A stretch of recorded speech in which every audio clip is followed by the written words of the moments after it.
తీర్మానం చేసుకున్నా, ప్రభా ఒకటి అనేకుల కోసం నేను ప్రార్థన చేస్తా, రెండవది సేవకులకి ఆర్థికంగా సహాయం చేస్తా నేను జాబ్ చేసి.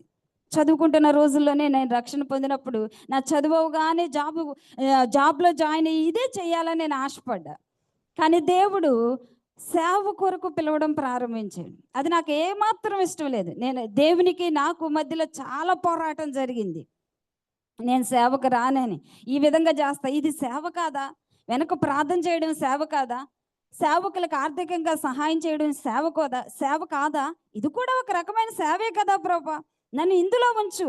వాక్యం చెప్పడానికి కానీ ఇంకా వేరువేరుగా బయటకు కనబడే విధంగా ఏమాత్రము అలా వద్దు. దాని కొరకు చాలా మంది ఉన్నారు కదా, నన్నెందుకు అలాగా తీసుకొస్తావు? నేను వెనక ఉండి ఇది చేస్తానని చెప్తున్నాను కదా, నమ్మకంగా చేస్తా ప్రభా. అవసరమైతే నా శాలరీలో 50% ఇచ్చేస్తాను ప్రభా సేవ కోసం, అట్లా నన్ను వాడుకో అని చాలా పోరాటాల మధ్యలో ఇంక ఎన్నో నేను అవిధేయత చూపించడం ద్వారా, దేవుని పిలుపుకి లోబడకపోవడం ద్వారా మరి ఎన్నో శ్రమలు ఇబ్బందులు పడి చివరికి నాకు ఇష్టం లేకపోయినా అందులోకి రావాల్సి వచ్చింది. దూకిన తర్వాత అర్థమైంది ఇందులో ఉన్న మధురం ఇంకెక్కడా ఉండదు అని. హల్లెలూయా. ఇప్పుడైతే నేను చాలా ఇష్టంగా దేవుని సేవ చేస్తున్నా. కష్టంతో అస్సలు చేయట్లా, చాలా ఇష్టంతో దేవుని సేవ చేస్తున్నా. ఒక స్త్రీగా సేవ చేయాలంటే, బయటికి కనబడే విధంగా వాక్య పరిచర్యలు చేయాలంటే అది చాలా ఛాలెంజెస్తో కూడిందండి. అంత తేలిక కాదు. పురుషులుగా సేవ చేయడం, వాక్యం చెప్పడం కొంచెం ఈజీ కావచ్చు, కూడా కష్టమే కాదని చెప్పట్లా. కానీ స్త్రీలకు మరీ ఛాలెంజెస్ ఎక్కువ ఉంటాయి. అంత తేలిగ్గా పరిచర్యని చేయలేము. వాక్యం ఉపదేశించడానికి అంత ఈజీ కాదు. ఈరోజు ఈ స్థాయిలోకి రావడానికి నేను ఏదో షార్ట్ కట్లో దేవుడు నన్ను తీసుకొచ్చేసేయలేదు. ఎన్నో ఎన్నో నేర్పించి, నలగొట్టి, పగలగొట్టి, విరగొట్టి, అన్ని విధాల దినదినము దేవుడు నేర్పించుకుంటూ దేవుడు ఈ రోజున ఈ స్థాయికి దేవుడు తీసుకొచ్చాడు. అదంతా ప్రభుకు మాత్రమే మహిమ కలుగునుగాక. కనుక దేవుని బిడ్డలారు నాతో ఇదే మాట్లాడారు, ప్రభా స్త్రీలు సేవ చేయడం చాలా కష్టంలే ప్రభా, నన్ను వదిలేసే, నేను ఇవి చేస్తానంటున్నాను కదా అని ప్రభుకు చెప్పినప్పుడు దేవుడు ఒక మాట చెప్పారు. ఏమనంటే, నేను స్త్రీనా పురుషుడా అని ఆ యొక్క బాక్స్ అట్టపెట్టి చూడను, అట్టపెట్టెలో ఏముందో అది చూస్తా. ఎగ్జాంపుల్ అనుకుందామండి, ఒక 2 బాక్సులు ఉన్నాయి. ఒక బాక్స్ అసలు ఏం బాగాలేదో పిచ్చి పిచ్చిగా ఉంది, కానీ అందులో విలువ లేదు, జస్ట్ ఏదో అలాగ చిరిగిపోయి పాత పడిపోయి ఉంది. అందులో ఒక బంగారు చైన్ ఉంది. ఇంకొక బాక్స్ ఉంది, దాన్ని చాలా డెకరేట్ చేసి మంచిగా ఉంది, అందులో ఒక పెన్ ఉంది. అందులో ఏముందో కూడా మీకు ఆల్రెడీ నేను చెప్పేసాను అనుకుందాం. ఈ బాక్స్లోనేమో చైన్ ఉంది, గోల్డ్ చైన్. ఈ బాక్స్లోనేమో ఒక పెన్ మాత్రమే ఉంది. ఏది కావాలి మీకు అని అడిగితే ఎవరమైనా ఏం కోరుకుంటాం? అట్టపెట్టి బాలేదు, బాక్స్ బాలేదు, అది చిరిగిపోయింది, అది పాతగా కనబడుతుంది, కాబట్టి అది వద్దు మాకు. ఇది పైకి మాత్రం చాలా బాగుంది, మెరుస్తుంది దగదగ, చాలా డెకరేట్ చేసి ఉంది, కాబట్టి లోపల ఏముందో మాకొద్దు, అట్టపెట్టిలో ఏముందో, అట్టపెట్టి ఎలా ఉందో అదే కావాలి అని ఎవరైనా అనుకుంటామండి? అంత అంత తెలివి లేని వాళ్ళు ఎవరు కూడా లేరు. అట్టపెట్టి తీసేది అవతల పడేసేసేది, లోపల ఏముందో అదే కావాలి అని కోరుకుంటాం. స్త్రీలు, దేవుడు అదే చెప్పారు, స్త్రీలైనా పురుషులైనా జస్ట్ బాక్స్ లాంటి వారే. దానిలో ఉన్న దేవుని మహిమ ఐశ్వర్యం, ఆ బాక్స్లో ఉన్నటువంటి దేవుని యొక్క ప్రత్యక్షతలు, దేవుని యొక్క అభిషేకం, దేవుని యొక్క పరిశుద్ధత ఏవైతే వారు కలిగి ఉంటారో ఆ లోపల ఉన్న విలువైన దేవుని మహిమ ఐశ్వర్యాన్ని బట్టి నేను వాడుకుంటా, కానీ బాక్స్ని బట్టి కాదు అన్నాడు దేవుడు. హల్లెలూయా. అదే ఇప్పటి వరకు దేవుని సేవలో కొనసాగడానికి దేవుడు నాకు ఇచ్చిన ధైర్యం. నా లోపల నేనేం కలిగి ఉంటానో దాన్ని బట్టే దేవుడు వాడుకుంటాడు, గాను నేను స్త్రీ అయ్యున్నానా పురుషుణ్ణి అయ్యున్నానా అనే దాన్ని బట్టి దేవుడు వాడుకోడు. కనుక దేవుని బిడ్డలారా, ఒక స్త్రీ బోధిస్తుంది ఏంటి అనే మనసుతో అట్టపెట్టి వైపు చూడొద్దు ఎవరు. దేవుడు ఇచ్చే మహిమైశ్వర్యం వైపు మనము చూద్దాము. మనం దేవుని యొక్క వాక్యంలోనికి వెళ్దాము.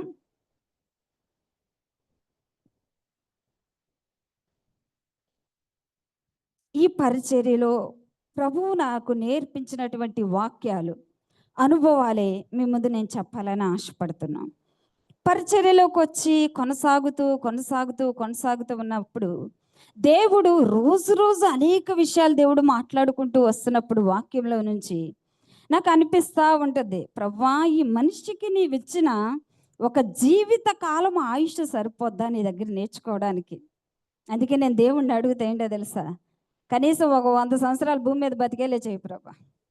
ఎందుకంటే ఏవో సంపాదించుకోవాలని కాదు, నీవు భూమి మీద మాకు ఏమి తెలుసుకోవాలని వాక్యంలో రాసి పెట్టావో ఆ ప్రత్యక్షతలన్నీ నేర్చుకునే నీ యొద్దకు నేను రావాలి ప్రభు.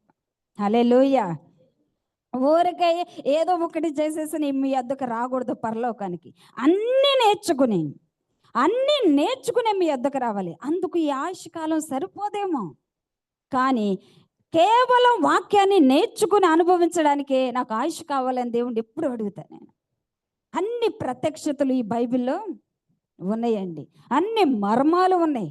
ఎంత త్రవ్వుతూ ఉంటామో అంత విలువైనవి, శ్రేష్టమైనవి బయటికి వస్తూ ఉంటాయి. నిజంగా అవి మన హృదయానికి తాకినప్పుడు వెండి బంగారముల కంటే కూడా మనకి ఎంతో సంతోషాన్ని కలగజేస్తుంది జీవవాక్యం. హల్లెలూయా. కూడా చాలా చోట్లకి, కొన్ని చోట్లకి సేవకులు మీటింగ్కి వాక్యం చెప్పడానికి వెళ్తున్నప్పుడు కొంతమంది, అందరూ నేను చెప్పను, కొంతమంది సేవకులు ఏమని అడుగుతారంటే, ఏమైనా ఛార్జెస్కి ఇస్తారా, ఏమైనా పెట్రోల్కి ఇస్తారా, ఒక 200 ఇస్తారా, లేదంటే ఒక 100 ఇస్తారా. ఇలా చెప్తున్నందుకు మీరు బాధపడొద్దు, నేను చాలా చూసేసి వినేసి మాట్లాడుతున్నాను. ఇస్తారా అని అడుగుతారు. చాలామంది ఫోన్లు చేసి అడుగుతారు, మేము పెట్టించినా మమ్మల్ని అడుగుతారు. లేదా మరి ఎవరైనా పెట్టించినప్పుడు మేము వాక్యం చెప్పడానికి వెళ్ళినప్పుడు వాళ్ళని కూడా అడిగితే ఆ పెట్టించినటువంటి సేవకులు మాకు ఫోన్ చేసి అడిగేవాళ్ళు, ఇగో ఇలా అంటున్నారు ఏం చేయమంటారు. నేను చెప్తా, ఒకవేళ వాళ్ళు మరి ఛార్జెస్కి ఇచ్చే ఆ 100 రూపాయలు 200, వాటికంటే కూడా వాటికంటే దేవుని యొక్క వాక్యము తక్కువగా వారి హృదయాలకు కనిపిస్తే వారు సరైన సేవ చేయట్లేదని చెప్పమంట. హల్లెలూయా. దేవుని వాక్యము ఎంత విలువైందండి. ఈ లోకంలో ఉన్న దేంతో పోల్చగలుగుతామండి దేవుని వాక్యాన్ని? ఇది విలువైంది అని చెప్పగలమా? వెండిని తీసుకొచ్చి చెప్పగలమా దేవుని వాక్యం కంటే ఇదే విలువైందని? బంగారాన్ని తీసుకొచ్చి చెప్పగలమా? ముత్యాలను తీసుకొచ్చి చెప్పగలమా? రత్నాలను తీసుకొచ్చి చెప్పగలమా? దేన్ని తీసుకొచ్చి చెప్పగలమండి మనం దేవుని వాక్యం కంటే ఇదే వాల్యూ అని? ఇది తెలియట్లేదు దేవుని యొక్క సేవకులకి, చాలా మందికి. ఛార్జెస్కి ఎవరా అయితే రావులే. ఎవరికైతే దేవుని యొక్క వాక్యం ఈ లోకంలో ఉన్న వాటికంటే, ఛార్జెస్ కంటే విలువ అని తెలుసుకుంటారో వారికే ఏమిచ్చినా ఇవ్వకపోయినా పరుగులు ఎత్తుకుంటా వస్తారు. హల్లెలూయా. దీన్ని బట్టి నేను అనుకుంటున్నాను, ప్రభువుని స్తుతిస్తున్నా, ఇక్కడున్న మీరందరికీ ఛార్జెస్ ఇవ్వబడట్లేదు, మీరు దేవుని వాక్యం విలువ తెలిసిన వారు. హల్లెలూయా. ఇదే మిమ్మల్ని ఆశీర్వాదానికి తీసుకువెళ్ళిద్ది, ఇదే మిమ్మల్ని ఐశ్వర్యవంతులుగా మారుస్తుంది. కనుక దేవుని వాక్యమే అన్నిటికంటే శ్రేష్టమైంది. దేవుని పరిచర్య చేసేవాళ్ళు దేని మీద ఎక్కువ మనసు పెట్టాలంటే, దేవుని సేవకులారా, దేవుని యొక్క వాక్యం మీద ఎక్కువగా మనము మనసు పెట్టాలి. మన హృదయాలలో దేవుడి కంటే ఎక్కువ, దేవుని వాక్యము కంటే ఎక్కువగా దేనికి కూడా మనము ప్రాధాన్యత ఇవ్వకూడదు. దేవుని పరిచర్య చేసే సేవకులమైన మనకు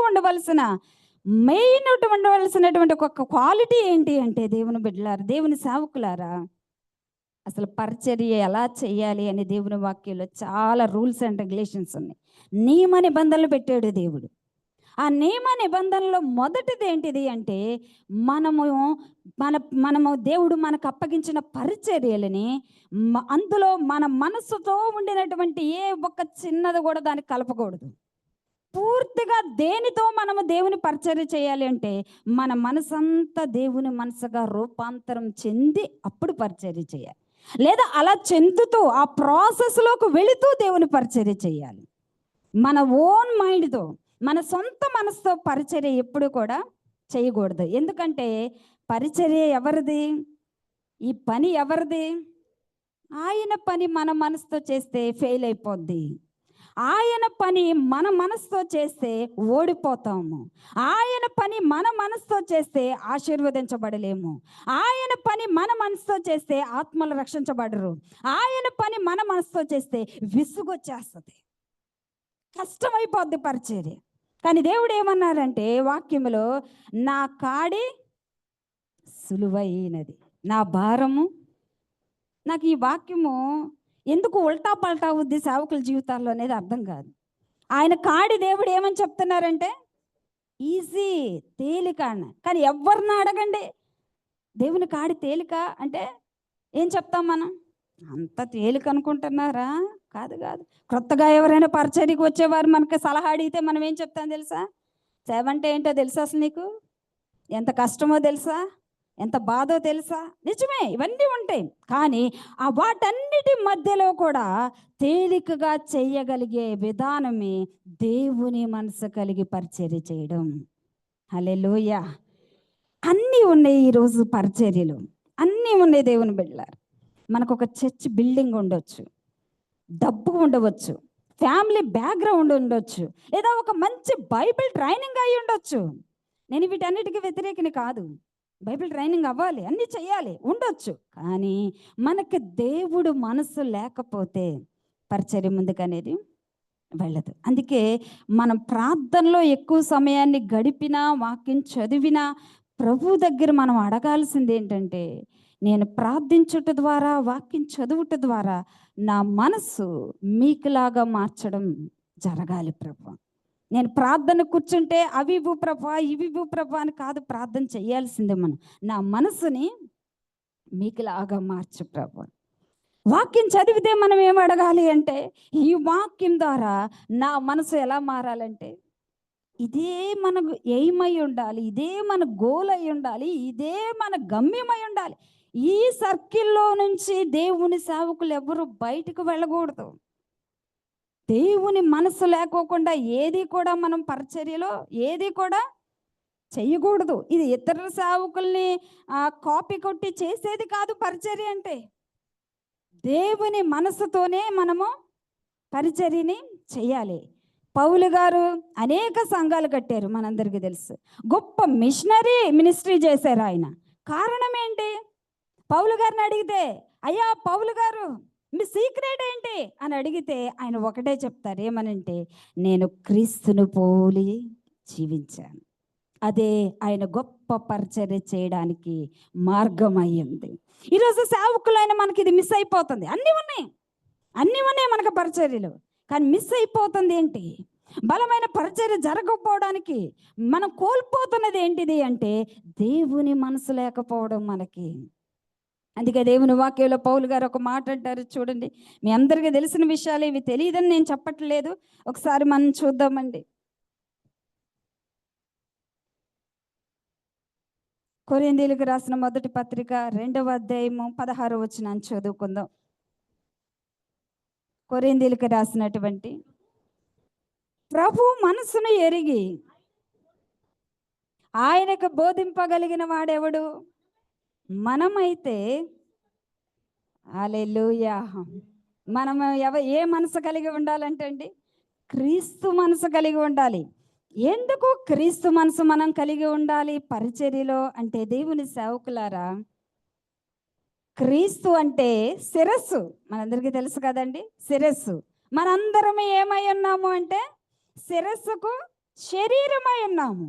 ఈ శరీరము అది విశ్వాసులైనా సేవకులైనా, శిరస్సు అయిన క్రీస్తుకి దేవునికి కనెక్ట్ అయ్యి ఉండాలి. ఈ శరీరం దేని బట్టి కదలాలి? దేని బట్టి కదలాలి అంటే శిరస్సులో నుండి వచ్చే ఆలోచనల ప్రకారం కదలాలి. మీకు ఇక్కడికి రావాలని మీ మనసులో కలిగితేనే, మీ బాడీతో మీరు ఏమొచ్చారు ఇక్కడికి, మీ బాడీని తీసుకుని.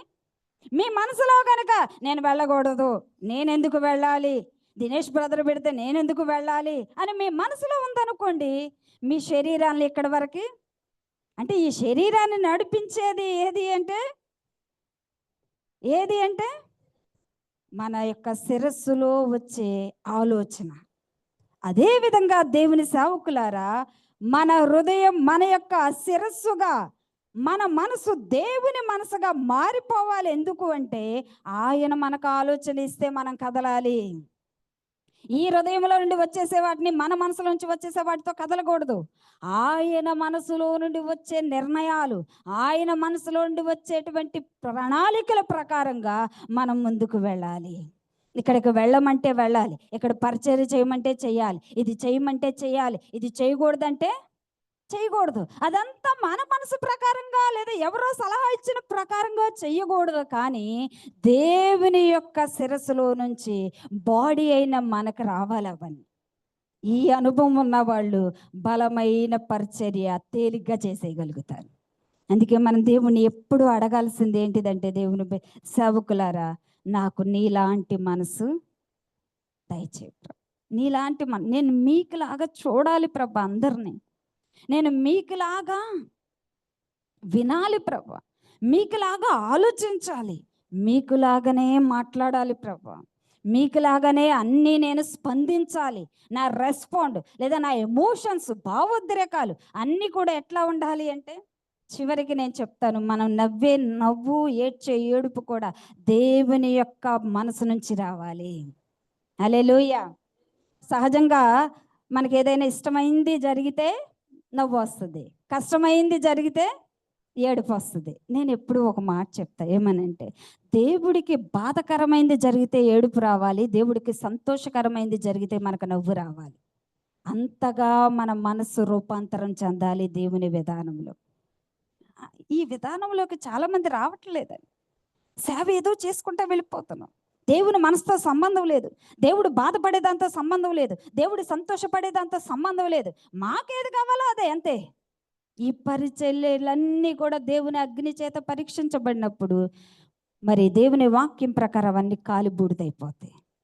లేదా దేవుడు ఏం చెప్తాడంటే, అక్రమం చేయవార్లారా నా యొద్ద నుండి తొలగిపోండి. మీరెవరో నాకు ఆ మాట అనిపించుకుంటే చేసే 10 సంవత్సరాలు, 20 సంవత్సరాలు, 30 సంవత్సరాలు సీనియారిటీ పరిచర్య అంతా ఆ రోజు దేవుని ఎదుట సున్నా అయిపోతుంది.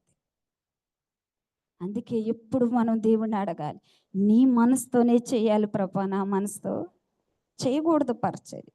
నా ఆలోచన విధానం అంతా మీకులాగా మారాలి ప్రభా.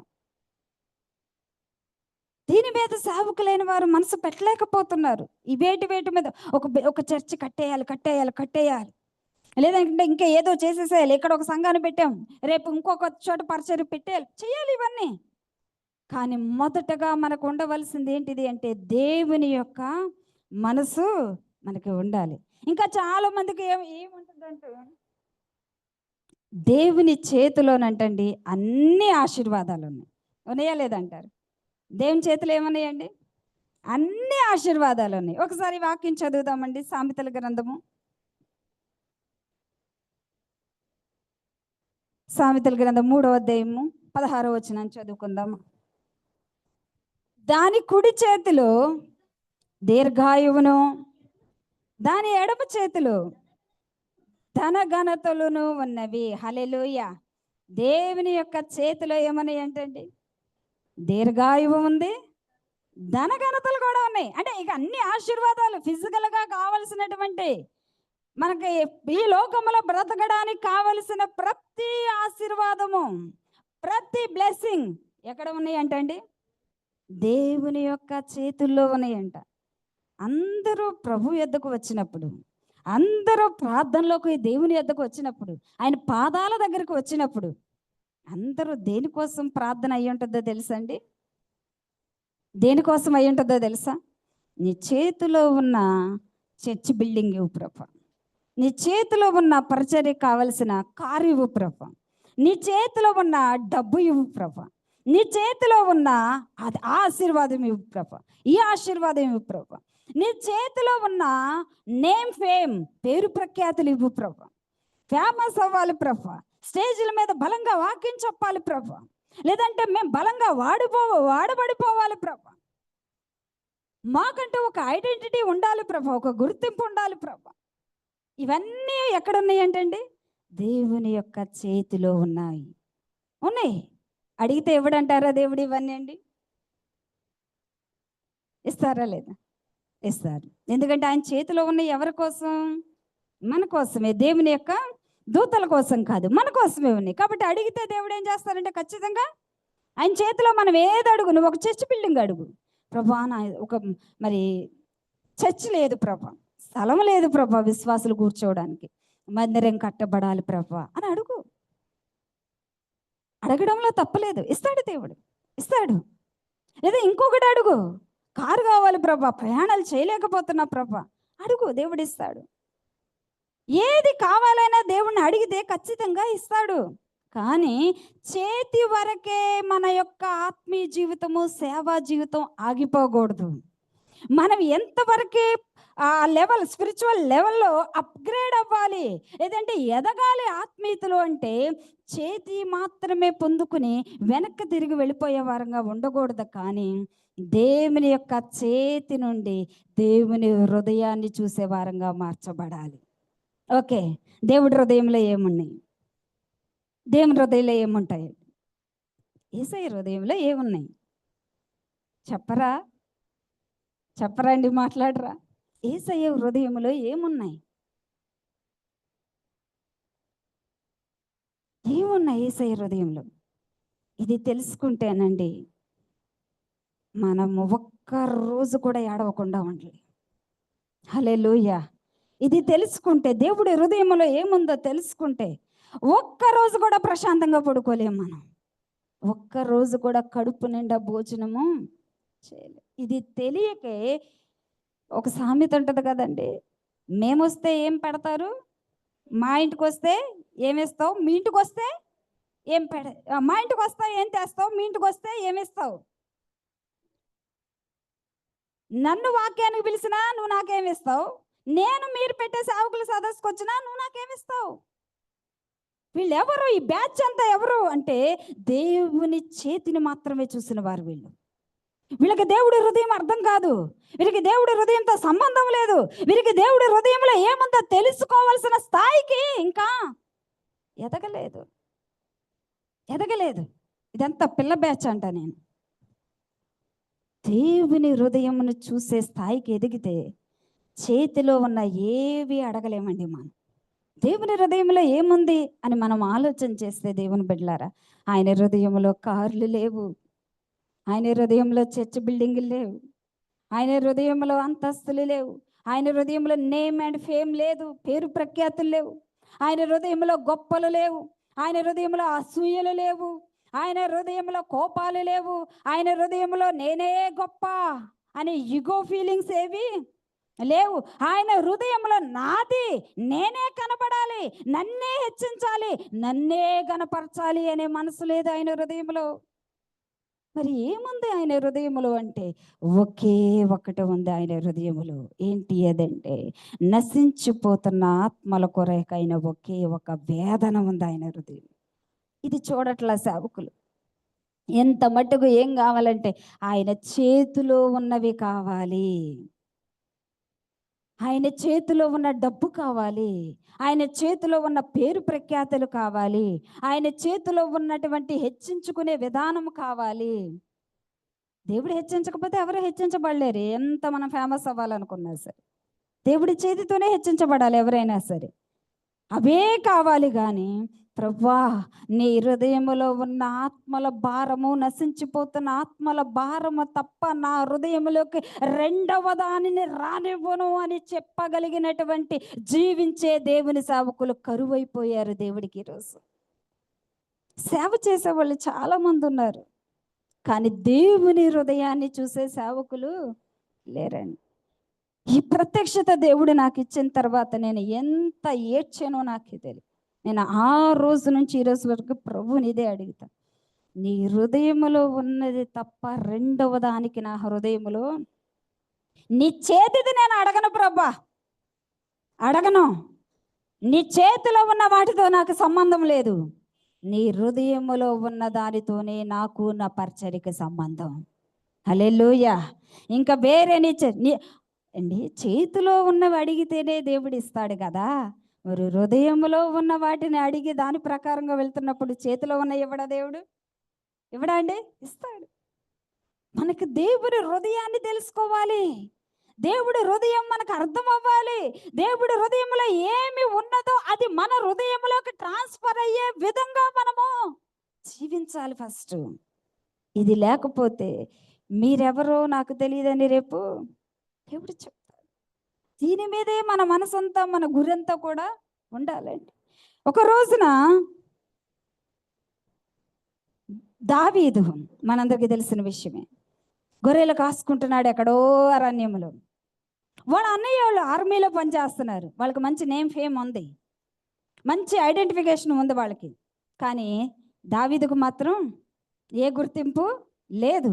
అతను గొర్రెలు కాసుకుంటున్నాడు. కానీ అతను దావీదు హృదయం అంట దేవుని హృదయంలాగా మార్చుకున్నాడంటండి. దావీదు హృదయమే ఎలా మార్చుకున్నాడంటండి? దేవుని హృదయంగా మార్చుకున్నాడంట. దేవుడి కళ్ళు వెతుకుతున్నాయి ప్రపంచమంతా. దేనికోసమో తెలుసా? నా మనసు కలిగిన వారు ఎక్కడ ఉన్నారా? దేవుడి కళ్ళు ఆ కాలంలో వెతుకుతూ వెతుకుతూ వెతుకుతూ ఉన్నప్పుడు అందరినీ దాటుకుని సౌలును, సింహాసనం మీద ఉన్న సౌలుని దాటుకుని, వారి అన్నయ్య వాళ్ళు ఆర్మీలో సైనికులుగా పనిచేస్తుంటే వారిని దాటుకుని ఎక్కడో అరణ్యంలో దేవుని మనసు కలిగిన దావీదు మీద పడినాయి దేవుడి కళ్ళు. అప్పుడు వెంటనే సమూయేలు దగ్గరికి వచ్చి దేవుడు చెప్పాడు ఏంటంటే, ఇదిగో నేను ఒక వ్యక్తిని కనుక్కున్నాను. అతడు మహా అందగాడు, డబ్బున్నవాడు, మంచి వాక్చాతుర్యం కలిగిన, దేవుని వాక్యాన్ని వాక్చాతుర్యంతో ప్రకటించగలిగిన జ్ఞానం కలిగిన వాడు, నేము ఫేమ్ ఉన్నవాడు అని చెప్పలా. ఏమని చెప్పాడు అంటే ఒకసారి మనం చూద్దాం దేవుని బిడ్డలారా. సమూయేలు రాసిన మొదటి గ్రంథము 13వ అధ్యాయము 14వ వచనాన్ని చదువుకుందాం. సమూయేలు రాసిన మొదటి గ్రంథము 13వ అధ్యాయము.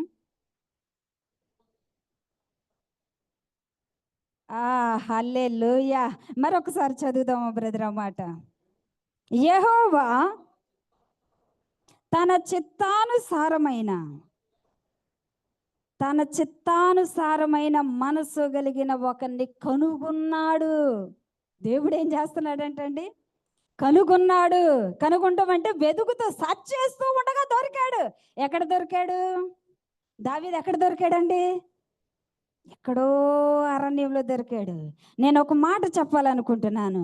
ఏమని అంటే, దేవునికి మనము చదువుకుని పిహెచ్డీలు, డిగ్రీలు, డాక్టరేట్లు చేసామో అవసరం లేదు. దేవుడికి మనకి మాట్లాడగలిగిన టాలెంట్, వాక్ చాతుర్యం ఉందా లేదా? దేవుడికి అవసరం లేదు.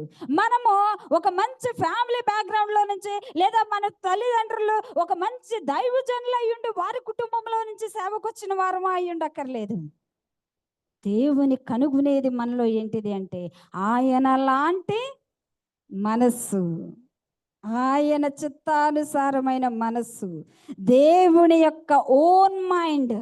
ఆయన లాంటి మనసు కలిగిన వ్యక్తుల కోసం ఈరోజు కూడా దేవుని యొక్క ఆత్మ వెతుకుతూ తిరుగుతున్నాడు. దేవుడి కళ్ళు వెతుకుతున్నాయి, ఎవరు అందరినీ చూస్తున్నాయి. ఈరోజు ఇక్కడ కూర్చున్నాం కదండి, ఇక్కడ మనందరం కూర్చున్నాం కూడా, దేవుని కళ్ళు ఇప్పుడు కూడా మీ హృదయాన్ని వెతుకుతున్నాయి. మీరు ఏ బట్టలు వేసుకొచ్చారో వెతకట్లేదు, మీరు ఎలా తయారొచ్చారో వెతకట్లేదు, మీరు అందంగా ఉన్నవారా కాదా వెతకట్లా, మీ ఫ్యామిలీ బ్యాక్గ్రౌండ్ ఏంటి, మీ స్టేటస్ ఏంటి, ఇది వెతుకుతున్నా దేవుడి కళ్ళు. ఏం వెతుకుతున్నాయి దేవుని కళ్ళు అంటే నా మనసు ఉందా లేదా అంతే. దేవుని మనసు కలిగి మనం జీవిస్తే నీవు ఏ మూలన ఉన్నా తీసుకొచ్చి దేవుడు ప్రపంచానికి చూపిస్తాడు. దావీదు ఎలా తెలుసండి? వాళ్ళ డాడీ ఏమైనా ఫేమస్ చేశాడా నా కొడుకని? వాళ్ళ అన్నయ్య వాళ్ళ ఆర్మీలో పనిచేస్తుంటే వాళ్ళు వచ్చి ఫేమస్ చేశారా నా తమ్ముడని? లెక్కలేదు. కనీసం సమూయేలు దావీదుని అభిషేకించడానికి వస్తే వాళ్ళ డాడీ మిగతా కొడుకులందరిని పిలిచి ఇన్ని పిలవలా. ఎందుకంటే దావీదు ఒక లెక్కలోకి లేడు. కానీ ఆయన కలిగి ఉన్నదేంటిది అంటే దేవుని లాంటి మనసు. అందుకే దేవుని లాంటి మనసు కలిగి ఉంటే ఎవరు గుర్తించినా గుర్తించకపోయినా, ఒక మూల పల్లెటూరులో ఉన్నా, నీకు అసలు తెలివే లేదు, నీకు అసలు జ్ఞానమే లేదు, నీకు అసలు ఇంత కూడా తెలీదు అనే ప్రజలు మన గురించి ఇంట్లో వాళ్ళు చెప్తున్నా దేవుని మనసు కలిగి ఉంటే అందరినీ దాటించుకుని ఒక ఉన్నతమైన స్థానంలోకి దేవుడి సింహాసనం మీద కూర్చోబెట్టినట్లుగా కూర్చోబెట్టేస్తాడు. ఈరోజు దేవుడి కళ్ళు మన మీద పడ్డాయి. ఈరోజు దేవుని కళ్ళు మనల్ని చూస్తున్నాయి. కనుగొంటాడా? దేవుడు కళ్ళు మనల్ని కనుగొంటాయా? నా మనసు కలిగిన సేవకుడు, నా మనసు కలిగిన సేవకురాలు అని కనుగొంటా. నేను ఇద్దరి మధ్యలో కూడా నిలబడి మాట్లాడలేనటువంటి పిరికిదాన్ని. నేను వాక్చాతుర్యం లేదు నాకు. ఏదో చదువుకున్నాం అంతే. మా ఇంట్లో వాళ్ళు అంటూ ఉంటారు, ఎలా బ్రతుకుద్దో తెలియదు. ఎందుకంటే ఏ ఒక్కరితో బయటకు వెళ్ళి మాట్లాడడం తెలీదు. అట్లాంటి నన్ను నేను దేవుళ్ళ రక్షణ పొందిన తర్వాత, అభిషేకంతో నింపబడిన తర్వాత ఒకే ఒక దాని మీద ప్రభు నాకు గురి పెట్టడం నేర్పించాడు. అదేంటిది అంటే, నాకు మాట్లాడగలిగిన సామర్థ్యం వద్దు, ఏమి వద్దు, ఆయనకలాగా నేను జీవించాలి చాలు. ఇవన్నీ నేను అడగల దేవుణ్ణి. వాక్యం చెప్పాలి, సంఘాలు స్థాపించాలి, సేవకులు తయారు చేయాలి, అనేక చోట్ల వాడపాలి, ఏది నా లిస్టులో లేదు. ప్రార్థన అంశంలో ఏ రోజు ఇది లేదు నా లిస్టులో.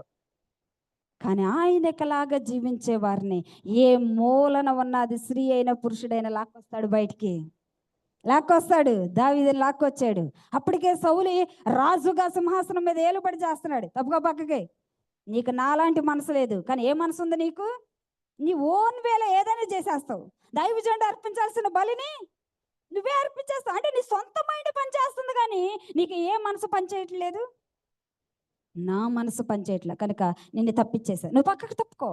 ఇప్పుడు ఎవరు వచ్చారో తెలుసా? ఇప్పుడు ఎవరిని పట్టుకొచ్చానో తెలుసా? ఇప్పుడు ఎవరిని నేను పైకి లేపానో తెలుసా? నాలాంటి మనసు కలిగిన వ్యక్తిని.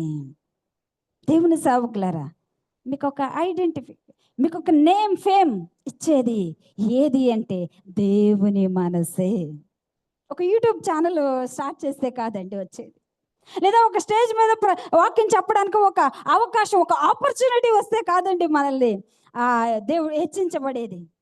దేవుని మనసు కలిగి ఉంటే అన్నీ ఆటోమేటిక్గా వచ్చేస్తాయి. డబ్బు వచ్చేస్తుంది, నేమ్ అండ్ ఫేమ్ వచ్చేస్తుంది, అన్నీ వచ్చేస్తాయి.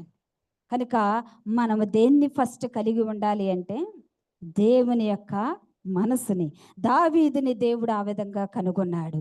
ఈరోజు దేవుడి కళ్ళు కూడా ఆయన మనసు మనం జీవించడానికి ఇష్టపడితే, జీవిస్తే ఆయన కళ్ళు నిన్ను దాటి వెళ్ళవు. ఒక్కసారి ఆయన కనుదృష్టి అలాంటి వారి మీద పడిందా, వారిని ఆపడం ఎవరి తరం కూడా కాదు. హల్లెలూయా. అదేవిధంగా ఇంకొక వ్యక్తి ఉన్నాడు బైబిల్ గ్రంథంలో. ఆయన ఎవరు అంటే, సేమ్ ఆయన మనసు కలిగిన వారిని కనుగొన్నాడు దేవుడు బైబిల్ గ్రంథంలో గొప్ప పరిచర్య చేయడానికి, గొప్పగా అభిషేకంతో నింపి వాడుకోవడానికి. ఆయన ఎవరు అంటే సమూయేలు గారు.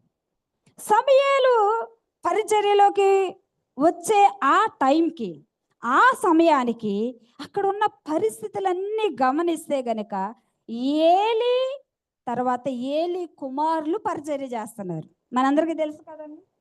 ఓప్ని, ఫినెహాసులు పరిచర్య చేస్తున్నారు. వీరు ఎట్లా చేస్తున్నారు పరిచర్య అంటే? వాళ్ళ ఇష్టం. దేవునికి బలి అర్పించడానికి బలి తీసుకొస్తే ఫస్ట్ దేవుడికి కాదు ఇవ్వాల్సింది. ఎవరికి ఇవ్వాలి? మాకివ్వాలి. దేవుడి స్థానాన్ని వీళ్ళు ఆక్రమించేశారు. ఎందుకంటే వీళ్ళకి దేవుడి మనసు లేదు. మేమే హెచ్చించబడాలి, మేము గొప్ప చేయబడాలి, ప్రజలందరూ మాకు గడగడ చర్చిలో విశ్వాసాలు గడగడ వణకాలి. మాకు ఇవ్వకోకుండా దేవుడికి ఇవ్వడం ఏంటి? ఫస్ట్ మాకివ్వాలి. బలి అర్పించడానికి, నైవేద్యం అర్పించడానికి వచ్చిన వారు బ్రతుములాడేవాళ్ళంట. వారిని ఏమనంటే, అయ్యగారు అట్లా అనకండి, దేవుడికి అర్పించిన తర్వాత మీకు ఎంత కావాలో అంత తీసుకోండి. ఇవన్నీ నేను రెఫరెన్స్లు చూపించడానికి సమయం లేదు. అంత తీసుకోండి అయ్యగారు, అట్లా అనొద్దు. దేవుడికి అర్పించిన తర్వాత మీకు మొత్తం కావాలా తీసేసుకోండి, కానీ అర్పించే వరకు ఆగండి అంటే పనులను పంపించేవాళ్ళంట. అలా చెప్పడానికి వెళ్ళలేదు. ఫస్ట్ ఎవరికి ఇవ్వాలి? నేను ఎవరిని అనుకున్నా? అయ్యగారులు మేము, మా మాట కాదని మీరు దేవుడికి అర్పించడానికి వీల్లేదు. అంతేకాదు, వీరు చర్చికి వచ్చిన విశ్వాసులతో పరిచర్య చేస్తున్నటువంటి స్త్రీలతో వ్యభిచారం చేయడం ప్రారంభించారు. దేవుని మనసులో వ్యభిచారం ఉంటుందండి? దేవుని మనసులో వ్యభిచారం ఉంటుందా? దేవుని మనసులో కామపు చూపులు ఉంటాయా? దేవుని మనసులో మోహపు చూపులు ఉంటాయా? దేవుని మనసులో ఇలాంటి విధానాలు ఉంటాయా? ఉండదు. అందుకే సేవకులకి దేవుని మనసు కావాలి. పరిశుద్ధత ఉంటుంది దేవుడు మనసులో. మరి అలా వారికి ఇష్టమైనట్లుగా చేస్తున్నారు. దేవుడు చూస్తున్నాడు, చూస్తున్నాడు, చూస్తున్నాడు, చూస్తున్నాడు. అయ్యో, వీరిని తీసేసి పక్కన పెట్టి వీరి ప్లేస్లో ఇంకొకరిని తీసుకురావాలంటే మళ్ళీ ఎవరొకరిని పట్టుకురాకూడదు. ఎవరు ఉండాలి? దేవుని మనసు కలిగిన వాళ్ళే కావాలి. అందుకే వెయిట్ చేస్తున్నాడు దేవుడు, వెయిట్ చేస్తున్నాడు. అలాంటి వాళ్ళు ఎవరు దొరుకుతారా? అలాంటోళ్ళు దొరికేదాకా ఇలాంటోళ్ళు కొనసాగుతూనే ఉంటారు. అబద్ధ బోధలు కొనసాగడానికి, అసత్యమైన బోధలు కొనసాగడానికి కారణం ఏంటి అంటే ఆయన లాంటి మనసు కలిగిన దైవజనులు లేపబడట్లేదు. అలాంటి వారు లేపబడేదాకా ఇలాంటివి కొనసాగాల్సిందే. ఎందుకంటే ఆపేవాళ్ళు ఎవరు? వీళ్ళు కొనసాగుతున్నాయి అట్లాగే. వీరిని ఆపగలిగిన వాళ్ళు లేరు. దేవుడు కూడా చూస్తూ ఉన్నాడు కానీ ఏం చేయలేకపోతున్నాడు. ఎందుకంటే ఆయన లాంటి మనసు కలిగిన వాళ్ళు ఇంకొకరు దొరకాలి దేవుడికి. వెతుకుతున్నాడు, వెతుకుతున్నాడు, వెతుకుతున్నాడు, వెతుకుతున్నాడు. దేవుడు కళ్ళు వెతుకుతున్నాయి. చివరికి సమూయేలు దేవుడు మనసు కలిగిన వాడుగా మార్చబడిపోయాడు. వాళ్ళమ్మ చిన్నప్పుడే పాలు విడిచిపెట్టగానే హన్న వదిలేసి వెళ్ళిపోయింది మందిరంలో. పాస్టర్ గారి పిల్లల్ని చూస్తూ పెరిగాడు కానీ వాళ్ళ మనసులాగా తన మనసును మార్చుకోవాలా. వాళ్ళకలాగా వ్యభిచారం చేయలా చర్చికి వచ్చే స్త్రీలతో. వాళ్ళకలాగా దేవుని బలిని ముందే తినేసేయలా. ఈయన అనుకున్నాడు, చిచ్చి నేను మా అమ్మ నన్ను సమర్పించినందుకు గాను సమూయేలు అనుకున్నాడు, నేను దేవుడు మనసు కలిగి దేవుడి చిత్తమే చెయ్యాలి. హల్లెలూయా. అలా జీవించడం ప్రారంభించగానే ఇక దేవుడు కళ్ళు ఆగలేకపోయినాయి, దేవుడు మనసు ఆగలేకపోయింది. వచ్చేసి దేవుడు సమూయేలుని ఆ ప్లేస్లోకి తీసుకొచ్చేసాడు. ఆయన గురించి కూడా దేవుడు ఇదే మాట మాట్లాడారు. చూడండి సమూయేలు అదే గ్రంథము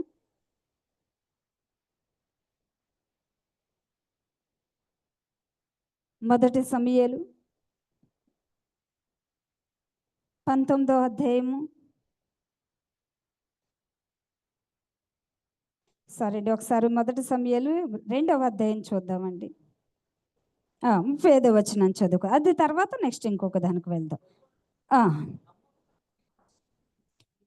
తరువాత అక్కడ ఏలి కుటుంబంలోనికి మరి హోప్ని ఫినెహాసుల యొక్క విధానం గురించి, నీ ఇంట ఇక మగపిల్లోడు కూడా ఉండడు, నీ వంశం నాశనం అయిపోద్ది అని దేవుడు ఒక దైవజనుడు పంపించి ప్రవచించేలాగానే చేశారు. అందులో వారి కుటుంబం కోసం మాత్రమే చెప్పలా దైవజనుడు, సమూయేలు గురించి కూడా మాట్లాడడం ప్రారంభించాడు. అదే ఈ మాట చదువుదాం. అతడు నా యోచనను బట్టి నాకు అనుకూలముగా యాజకత్వము జరిగించును. చాలండి. ఇక్కడ తెలుగులో అయితే ఇట్లా ఉందలే కానీ ఇంగ్లీష్లో అయితే మంచి వర్డ్ రాయబడి ఉంది. ఏమనంటే, నేను నా కొరకు నమ్మకమైన ఒక యాజకత్వం జరిగించే వ్యక్తిని కనుగొన్నాను. అతడు my mind and my heart, నా హృదయము నా మనసు కలిగిన వ్యక్తి అని దేవుడు చెప్పాడు. ఇది ఎవరి గురించి దేవుడు చెప్పిందండి? సమూయేలు గురించి దేవుడు చెప్పాడు. అతడు తనకు అనుకూలంగా చేసుకోడు, తను గొప్ప చేయబడాలని మాట్లాడడు, తను హెచ్చించుకోవాలని మాట్లాడడు, తను డబ్బు సంపాదించుకోవడానికి నటించడు సేవలో, తన యొక్క నేమ్ ఫేమ్ కోసం కోరుకోడు. అతను ఎలాంటి వాడు అంటే, నా మనసు నా యొక్క హృదయము కలిగి నాకు అనుకూలంగా పరిచర్య చేస్తాడు. దేవుడి కళ్ళు ఎలాంటి వ్యక్తుల కోసం చూస్తున్నాయి? ఆయన మనసు ఆయన హృదయము ఎవరికి ఉంది? ఆయనకి లాగా వారి మాటలు ఎవరికి ఉన్నాయి? యేసు ప్రభులాగా ఎవరి హృదయం ఆలోచిస్తుంది? యేసు ప్రభులాగా ఎవరి యొక్క చూపులు అలాగా చూస్తున్నాయి? యేసు ప్రభు లాంటి విధానము మనస్తత్వం ఎవరికి ఉంది అని ఈరోజు దేవుని సేవకులారా దేవుని కళ్ళు వెతుకుతున్నాయి. ఆ రోజు సమూయేలుని కనుగొన్నాడు దేవుడు. ఇలా ఎవరినైతే దేవుడు కనుగొంటాడో దేవుడు వారికి అంత్య దినాల్లో ఒక బలమైన శక్తివంతమైన అభిషేకమునిచ్చి వాడుకుంటాడండి. దేవుడు నన్ను వాడుకోవాలి వాడుకోవాలని ప్రార్థన చేయక్కర్లేదు. దేవుని లాంటి మనసు, దేవుని లాంటి హృదయం ఉంటే చాలు, దేవుడు బలంగా వాడేసుకుంటాడు. బలమైన అభిషేకం ఇచ్చి వాడుకుంటాడు. నేను సేవకు వచ్చిన కొత్తలో కూడా దేవుణ్ణి ఇదే అడిగేదాన్ని. ఏమనంటే, ప్రభువా నేను వీళ్ళకిలాగా సేవ చేయాలి, వాళ్ళకిలాగా సేవ చేయాలి. అంటే నేను చాలామంది దైవజనుల యొక్క బలంగా పరిచర్య చేసి ఉజ్జీవంగా పరిచర్య చేసినటువంటి దైవజనుల యొక్క పుస్తకాలు చదివేదాన్ని. చదివి నేను దేవుణ్ణి ఏం అడిగేదానంటే, నేను కూడా అలాగనే స్త్రీగా పరిచర్య చేయడానికి నా ఇన్స్పిరేషన్, నేను ఎవరిని బట్టి ఇన్స్పైర్ అయ్యాను అంటే, దేవుని సావుకులారా, ఒక స్త్రీ, ఒక దైవజనురాలి యొక్క జీవిత చరిత్ర నేను చదివాను, విన్నానండి. అది చదివిన తర్వాత నాకు అనిపించింది, చేస్తే పరిచర్య ఈమెకిలాగా చేయాల, లేకపోతే ఇంట్లో వంట చేసుకుంటూ కూర్చుంటే చాలు. అంటే వంట చేయకూడదని కాదు, నేను అన్ని పనులు చేస్తాను. చేస్తే ఈమెకిలాగా పరిచర్య చేయాలి. ఆవిడ ఎవరు అంటే క్యాథరిన్ కుల్మాన్ గారు. ఎవరైనా విన్నారండి క్యాథరిన్ కుల్మాన్ గారి గురించి? విన్నారా? దేవుడికి స్తోత్రం. నేను ఆమె యొక్క పుస్తకాన్ని బట్టి బాగా ఇన్స్పైర్ అయ్యా. కొంతమంది దైవజనుల దగ్గర ఆమె గురించి నేను ఒక స్టోరీ విన్నా. ఏమనంటే, ఆమెని ఒక మీటింగ్స్కి పిలిచారంట ఒక దైవజనులు. ఆమెను ఒక హోటల్లో పెట్టారు. ఆ మీటింగ్స్ అయిపోయినాయి. ఆ మీటింగ్స్ అయిపోయిన తర్వాత ఆమె హోటల్ రూమ్ని వెకేట్ చేసి వచ్చేస్తుంది పైనుండి క్రిందకి. ఆ సందర్భంలో అదే హోటల్కి మరి ఇద్దరు వ్యక్తులు, ఒక పురుషుడు ఒక స్త్రీ, అక్రమ సంబంధం పెట్టుకుని హోటల్ రూమ్ తీసుకుని పాపం చేయడానికి సేమ్ అదే హోటల్ రూమ్కి వెళ్ళారంట. వీళ్ళు దేవుని బిడ్డలే, అక్రమ సంబంధం పెట్టుకున్న వాళ్ళు దేవుని బిడ్డలే, దేవుని ఎరగని వారు కాదు, అన్నీ తెలిసిన వారే. వివాహం అయింది ఇద్దరికి, అయినా సరే రాంగ్ రిలేషన్, విచారం. వారు హోటల్ రూమ్ తీసుకోవడానికి వెళ్ళారంట. అప్పుడే అక్కడికి వెళ్ళినప్పుడు అక్కడ ఉన్నటువంటి ఆ సర్వెంట్స్, లేదంటే మరి అక్కడ కూర్చున్నటువంటి ఆ యొక్క అసిస్టెంట్స్, అక్కడికి ఉన్న హోటల్లో పనిచేస్తున్న వారందరూ వారి వర్క్ అంతా ఏడుస్తూ పనిచేస్తున్నారంట. ఏడుస్తూనే కళ్ళు అంటే నీళ్లు దారలుగా కారిపోతున్నాయి అంట. ఏడుస్తూ ఏడుస్తూ వాళ్ళందరికీ వడ్డించడము చేయడము చేస్తున్నారు. వీళ్ళు వెళ్ళి అక్కడ కూర్చున్నారు, వారికి అర్థం కావట్లా. ఈ స్త్రీ పురుషుడు మరి వెళ్ళి అడిగారంట, మాకు ఈ హోటల్లో ఒక రూము కావాలి అని అడిగినప్పుడు వారు చెప్పారంట, ఒక్క 2 minutes మీరు సోఫాలో కూర్చొని వెయిట్ చేయండి. ఒకరు రూమ్స్ ఏమీ ఖాళీ లేవు, ఇప్పుడే ఒకరు వెకెట్ చేస్తున్నారు, ఖాళీ చేస్తున్నారు. వారు వచ్చేస్తున్నారు కిందకి. వారు రాగానే ఆ రూమ్కి మీకు ఇచ్చేస్తాను, కాబట్టి ప్లీజ్ దయచేసి ఒక 2 minutes వెయిట్ చేయండి అని ఏడుస్తూనే చెప్పారంట. వీళ్ళిద్దరు అక్కడ కూర్చున్నారు. వీళ్ళకి అర్థం కావట్లా, అన్నీ చూస్తున్నారు, అందరినీ చూస్తున్నారు. ఎవరు చూడు ఏడుస్తూనే ఉన్నారు. ఒక్కరు ఏడ్చారంటే వాళ్ళకి బాధ ఉందని అర్థం. ఇంకొకరు ఏడుస్తున్నారంటే పోలే, వీళ్ళిద్దరికి ఏదో హృదయంలో బాధ ఉందిలే అనుకోవచ్చు. కానీ అక్కడ పని చేస్తున్న ప్రతి ఒక్కరూ ఏడుస్తున్నారనేది వీళ్ళకి అర్థం కాల. వీళ్ళు దేవుని బిడలే. ఆయన ఒక రకంగా చెప్పకూడదు అని చెప్పట్లా, ఆయన సేవకుడే, విశ్వాసం తెచ్చుకున్నాడు. వీరిద్దరూ కూర్చున్న ఒక్క నిమిషానికి వీరికి కూడా తెలియకోకుండానే ఏడుపు వచ్చేయడం స్టార్ట్ అయిందండి. వీరు మాట్లాడుకుంటున్నారంటే ఏమనంటే, మనం చేస్తుంది తప్పు కదా. అప్పుడు దాకా తప్పు అనిపించలేదా? తప్పు అనిపించినా దాన్ని వదిలిపెట్టబుద్ధి కాల. కానీ ఇప్పుడు వారికి నిజమైన రిపెండెన్స్ కలిగి, మనం చేస్తుంది తప్పు కదా, వదిలేద్దామా ఈ పాపాన్ని, దేవుడి కొరకు నమ్మకంగా బ్రతుకుదామా అని ఇద్దరు ఏడ్చుకుంటూ మాట్లాడుకుంటున్నారు. అంతలో లిఫ్ట్లో నుంచి దైవజనురాలైన క్యాథరిన్ కుల్మన్ గారు దిగారు.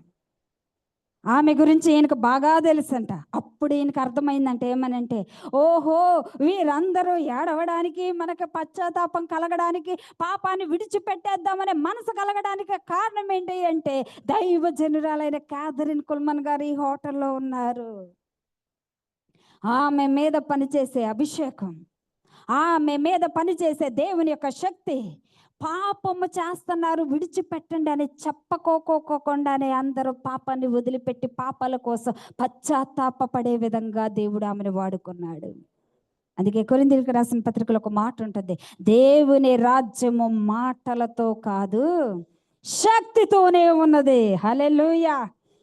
దేవుని యొక్క అభిషేకం, దేవుని యొక్క శక్తి దేవుడు ఎవరికి ఇస్తాడు? ప్రార్థన చేసేవారికి కాదు. ఎవరికి ఇస్తాడు దేవుడు అంటే, ఇదిగో దేవుని మనసు కలిగిన వారికి దేవుడు ఇస్తాడు. క్యాథరిన్ కుల్మన్ గారు, ఆమె జీవిత రహస్యం ఏంటి అంత అభిషేకంతో పరిచర్య చేయడానికి అని నేను ఆమెను గురించి, ఆమె యొక్క బుక్స్ నేను చదువుతూ ఉన్నప్పుడు ఆమె ఒక మాట చెప్పింది. ఏమనంటే, నా జీవితంలో నా కోసం నేను 1% కూడా ఉంచుకోలేదు. నా జీవితం మొత్తాన్ని 100% దేవుడికి ఇచ్చేసా. నా సంతోషం కోసం, నా ఇష్టం కోసం, నా కోరికల కోసం, నాకు సంతోషాన్ని కలగజేసే వాటి కోసం నా మనసును ఎప్పుడూ కూడా వెళ్ళనివ్వలేదు వాటి వైపుకి. 100కి 100% నా హోల్ లైఫ్ మొత్తం నేను దేవునికే చేశా. ఆమె చెప్పింది, ఇక నా దగ్గర ఏదీ లేదు దేవుడికి ఇవ్వకోకుండా, నా రహస్య జీవితం ఏదీ లేదు దేవుడికి ఇవ్వకోకుండా. ఇదిగో నాకు గొప్ప కావాలి, నాకు నేమ్ అండ్ ఫేమ్ కావాలి అని నేను నా యొక్క సంతోషాన్ని, నా హెచ్చింపుని, ఘనతని కొంచెం అలా అట్టి పెట్టుకోలే ఎక్కడా. నేను మొత్తం అంతా ఎవరికి ఇచ్చేశాను? దేవునికే ఇచ్చేశా. ఆ రోజు దేవుడు వచ్చి, క్యాథరిన్ కుల్మన్, ఇదిగో నీ జీవితంలో నీ కోసం ఇది ఉంచుకున్నావు, నీ ఇష్టం కోసం అని దేవుడు నాకు అది చెప్పలేడు నా గురించి అంది. స్టేజ్ మీద ధైర్యంగా చెప్పిందమ్మా. దేవుని సేవకులారా, ఈ మాట ఈరోజు దేవుడు మన గురించి చెప్పగలడా? మన గురించి చెప్పగలడా? మొత్తం లైఫ్ మొత్తం తన ఇష్టము, సంతోషం, ఆనందం, గొప్ప నేను అనే స్వభావం, డబ్బు మీద ఆశ, పేరు ప్రఖ్యాతులు అన్నీ నాకే ఇచ్చేశారు.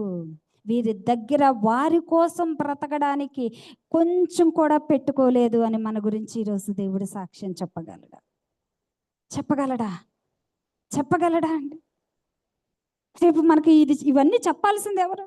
ఇప్పుడు ఏదో బ్రదర్ చెప్పారు, నేను వాక్యం చెప్పడానికి ఏదేదో నా గురించి చెప్పారు. ఆయన చెప్పింది నా జీవితంలో చెల్లిద్దా? దినేష్ బ్రదర్ నా గురించి వాక్యానికి ముందు ఏది చెప్పారు అది చెల్లిద్దండి? దాన్ని బట్టి రేపొద్దున నా పరిచర్యని దేవుడు, ఇక నువ్వు బడా నమ్మకమైన మంచి దాసురాలు అంటాడండి? అనడు. మరి ఎవరు చెప్పాలి అది? ఆయన పిలిచిన వాడు చెప్పాలి. పిలిచిన వాడి మన జీవితాన్ని గురించి సాక్ష్యం ఇవ్వాలి. అది నా హృదయాన్ని ఎంతో కదిలించింది. నేను అప్పటి నుంచి దేవుణ్ణి అడుగుతున్నా, ఇంకా ఏమన్నా ఉందా నాలో పెట్టుకునేది? చెప్పు ప్రభు, నీకు ఇచ్చేస్తా. నాకంటూ ఈ లోకంలో ఇక ఏది కోరిక, ఆశ లేదు ప్రభా. అది ఏదైనా ఉందంటే నీ కోరిక కోసమే బ్రతుకుతున్నా నేను. నీ ఆశ తీర్చడానికే నేను బ్రతుకుతున్నాను. నీ కోరిక తీర్చడానికే నేను బ్రతుకుతున్నాను. నీ హృదయంలో ఉన్నది నెరవేర్చడానికే ఈ లోకంలో నా ప్రతిరోజు నేను అన్నం తినేదైనా, పడుకునేదైనా, ఏదైనా అది నీ కోరిక తీర్చడానికే ప్రభా, నా కోసం కాదు. దేవుని సేవకులారా, ఇదే దేవుడు మనసు. నేను స్టార్టింగ్లో కూడా ఇలాగే దేవుణ్ణి అడుగుతా ఉన్నా, అయ్యా అట్లాగా క్యాథరిన్ కుల్మన్ గారు లాగా నన్ను కూడా వాడుకో ప్రభా. క్యాథరిన్ కుల్మన్ గారు అంటే ఎవరో కాదు, అమెరికాలో ఇప్పుడు బలంగా సేవ చేస్తున్న బెన్హిన్ గారు అయినా విన్నారండి? బెన్హిన్ గారి యొక్క ఆత్మీయ తల్లి ఆవిడ. అట్లాగా నేను అడుగుతూ ఉన్నప్పుడు నన్ను వాడుకో ప్రభా. ఫస్ట్లో తెలియని కొత్తలో అప్పుడు ప్రభు ఒక మాట చెప్పారు నాకు. ఏమనంటే, ఇగో చూడు, నీ ఎదుట ఒక 2 గ్లాసులు ఉన్నాయి అనుకో. ఒక గ్లాసు కడగలేదు, అందులో టీనో కాఫీనో తాగి కడక్కోకుండా ఎంగిలిగా ఉంది. ఒక గ్లాసు చాలా నీట్గా కడిగేసి ఉంది. నీకు వాటర్ తాగాలి, నీకు దాహం అయ్యి నీళ్లు త్రాగాలి అనుకుంటే నీ చెయ్యి ఏ గ్లాస్ మీద పడిద్ది అని అడిగి, నీ చెయ్యి ఏ గ్లాస్ మీద పడిద్ది? ఓకే. అప్పుడు దేవుడు అన్నాడు ఏమనంటే, ఓకే, ఆ గ్లాసులకే నేను నోరిచ్చాను అనుకుందాం. గాడిదకి నోరిచ్చినట్లుగా గ్లాసులకే నేను నోరిచ్చాను అనుకుందాం. ఇచ్చి కడగబడని గ్లాసు గనక నన్ను తీసుకో తాగడానికి, నన్ను వాడుకో అని నిన్ను పీడిచేస్తుంది అనుకో, దాని పోరు పడలేక ఆ గ్లాస్తో నువ్వు త్రాగాలి అనుకుంటే నువ్వేం చేస్తావు? వెళ్ళి కడిగి నీట్గా చేసుకున్న తర్వాత దీన్ని పోరు పళ్ళైపోతున్నాను, నన్ను తీసుకో, నన్ను వాడుకో, నా గ్లాస్తో నీళ్లు ముంచుకుని తాగు అని అంటుందని వెళ్ళేసేసి అలా తాగుతామండి ఎవరమైనా? చెయ్యం. అప్పుడు దేవుడు చెప్పాడు ఏమనంటే, వాడుకో అని కేకలు పెట్టక్కర్లా, పరిశుద్ధమైన పాత్రగా ఉండు, నా చెయ్యి వచ్చి ఆ పాత్ర మీదే పడిద్ది. హల్లెలూయా. కడగబడిన గ్లాస్ మీద నీ చెయ్యి ఎలా పడిద్దో, నా చెయ్యి కూడా పరిశుద్ధంగా జీవించే పాత్ర మీద, వ్యక్తి మీదే పడిద్ది. ఆ వ్యక్తినే లేపి నేను వాడుకుంటా. ఒకవేళ నువ్వు పీడించినా సరే వాడుకోను, నిన్ను క్లీన్ చేసిన తర్వాతే వాడుకుంటా. అప్పటి నుంచి నేను దాని మీద మనసు పెట్టా. ఏమనంటే, నేను ఇంకా శుద్ధి చేయబడాలి, నేను ఇంకా పరిశుద్ధపరచబడాలి, నేను ఇంకా క్రీస్తు రూపంలోనికి మారాలి. సమూయేలు ఆ విధంగా మార్చబడ్డాడు కాబట్టేనండి ఎలాంటి పరిచర్య చేశాడో చూడండి. ఒక్కసారి ఆ యొక్క చిన్న సంఘటన నేను చెప్పాలని ఆశపడుతున్నాను. బహుశా ఇది మీకు తెలిసే ఉండొచ్చు. సమూయేలు రాసిన మొదటి గ్రంథం 19వ అధ్యాయము 18వ వచనం నుంచి చదువుకుందాం.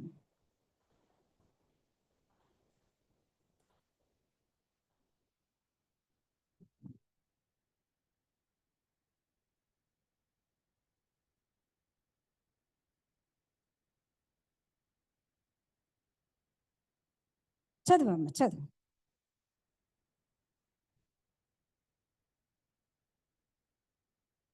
అవును. ఉమ్, ఉమ్, అవును. ఉమ్, అవును. దేవుని ఆత్మ. అవును. ఉమ్, ఉమ్, ఉమ్, అవును. అవును. ఉమ్, ఉమ్, ఉమ్, అవును. ఉమ్, వచ్చి ఆ, ఎక్కడ ఉన్నారని అడుగుగా. ఉమ్, అవును. అవును. అతని మీదకు వచ్చిన గనుక అతడు ప్రయాణము చేయొచ్చు వచ్చు వరకు ప్రకటించుచు ఉండెను. మరియు అతడు తన వస్త్రములు తీసివేసి ఆనాటి రాత్రి పగలు సమూయేలు ఎదుటనే ప్రకటించుచు పై బట్టలేని వాడే పడి ఉండెను.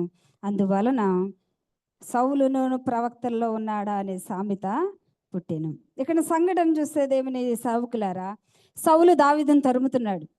దావీదుని దేవుడు అభిషేకించిన దగ్గర నుంచి విషపు చూపు నిలిపి, మరి ఆ యుద్ధంలో గొలియాతు యొక్క యుద్ధంలో ఈయన పొగిడిన దగ్గర నుంచి విషపు చూపు నిలిపి, ఎలాగైనా నా కుమారుడి ప్లేస్లోకి నా తర్వాత దావీదు వస్తున్నాడని అసూయ చేత సౌలు దావీదుని చంపడానికి ప్రయత్నిస్తున్నాడు, తప్పించుకుంటున్నాడు.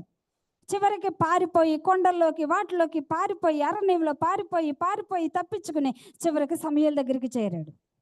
ఆ సమయంలో సమూయేలు దగ్గరికి చేరి సౌలు చేసిందంతా చెప్పాడు. ఇట్లా నన్ను తరుముతున్నాడు అయ్యా, నన్ను చంపేయాలనుకుంటున్నాడు, నేను అతనికి ఏ కీడు చేయాలనే ఉద్దేశం నాకు లేకపోయినా నన్ను చంపాలనుకుని ఇంతవరకు నన్ను తరుముతూ వస్తే తప్పించుకుని ఈరోజు మీ దగ్గరికి వచ్చానయ్యా అని చెప్పాడు. ఆ సమయంలో వచ్చినప్పుడు వారికి పాస్టర్స్ మీటింగ్స్ జరుగుతున్నాయి. అక్కడ ప్రవక్తల సమూహంగా కూడి ఏం చేస్తున్నారంటే ప్రకటిస్తూ వారికి ప్రేయర్స్ జరుగుతున్నాయి, పాస్టర్స్ మీటింగ్ జరుగుతున్నాయి. ఇదిగో ఈరోజు జరుగుతున్నట్లుగా సమూయేలు నాయకుడై నడిపిస్తూ ఉన్నప్పుడు ఈ ఇన్ఫర్మేషన్ ఎవరో సౌలుకి అందించారు. పలానా చోట సమూయేలు దగ్గర మీటింగ్స్ జరుగుతున్నాయి, సమూయేలు మీటింగ్స్ పెట్టాడు, ప్రవక్తల యొక్క మీటింగ్స్ పెట్టాడు, అక్కడ దావీదు కూడా చేరాడు అని ఎవరో ఇన్ఫర్మేషన్ సౌలుకి అందించారు. వెంటనే కొంతమందిని పంపించి అరే మీరు దావీదుని కట్టి లాక్కిరండ్రా అని చెప్పి కొంతమందిని పంపించాడు, సైనికుల్ని. వారు బయలుదేరి ఆ మీటింగ్ ప్లేస్లోకి, ఆ మీటింగ్ యొక్క ప్రాంతంలోకి అడుగు పెట్టారు. దావీదు ఎక్కడున్నాడా అని ఎత్తుక్కుంటే పాపం ఆయన కూడా ఎలాగే కూర్చుని వింటుంటే అదుగురే దావీదు అక్కడున్నాడు, పట్టుకుందాము అని అనుకునే లోపే బలమైన దేవుని యొక్క అభిషేకం వీళ్ళ మీదకి దిగొచ్చి వీళ్ళు కూడా దొరలడం ప్రారంభించారు.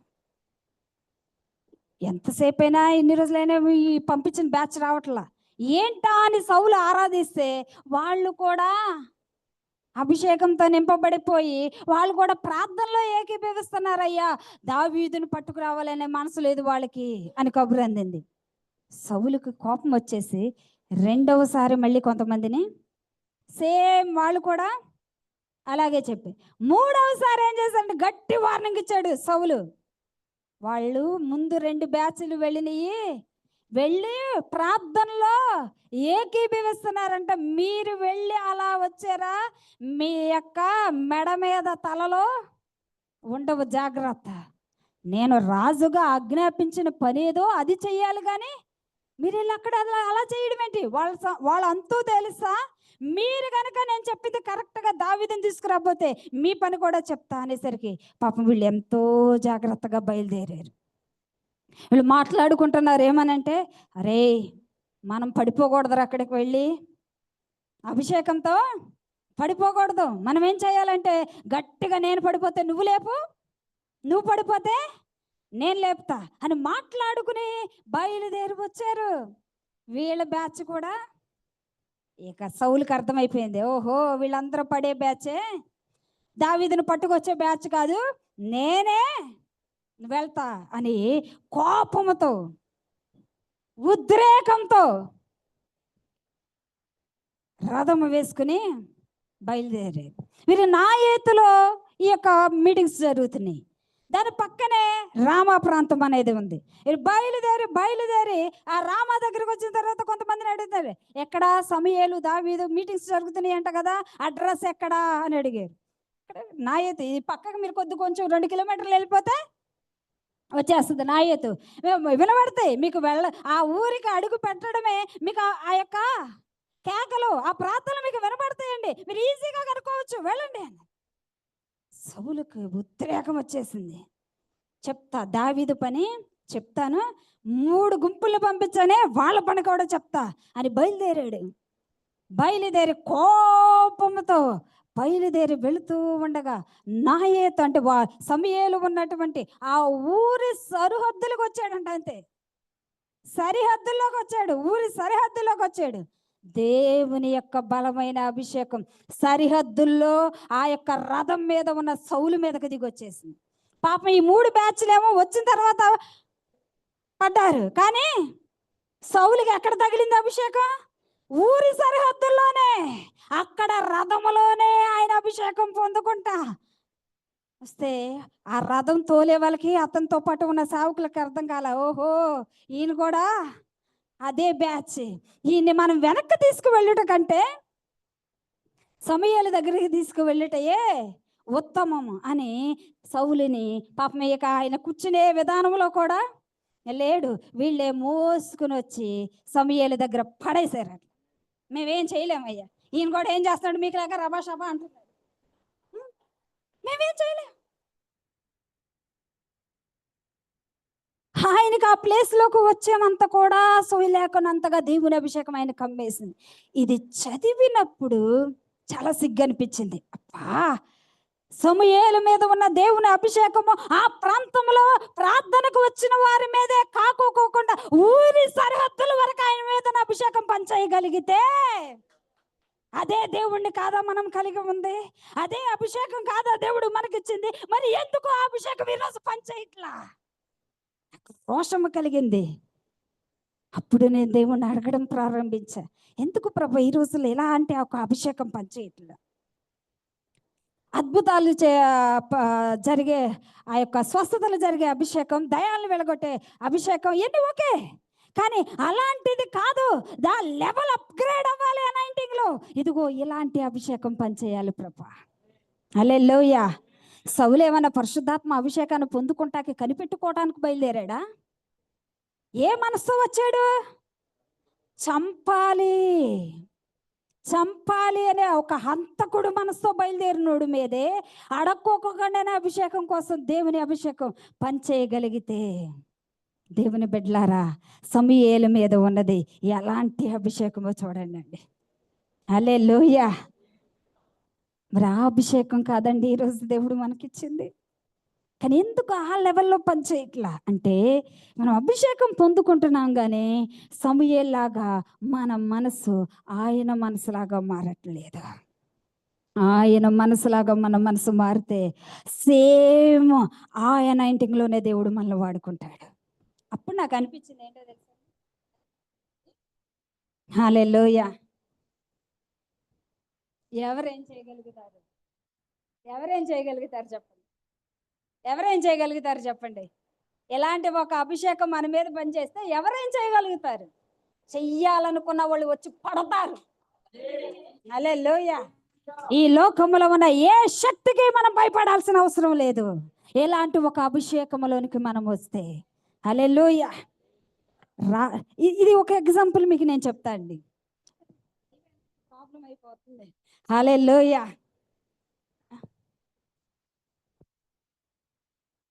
నార్త్ ఇండియాలో పరిచర్య చేయడం అంత తేలిక?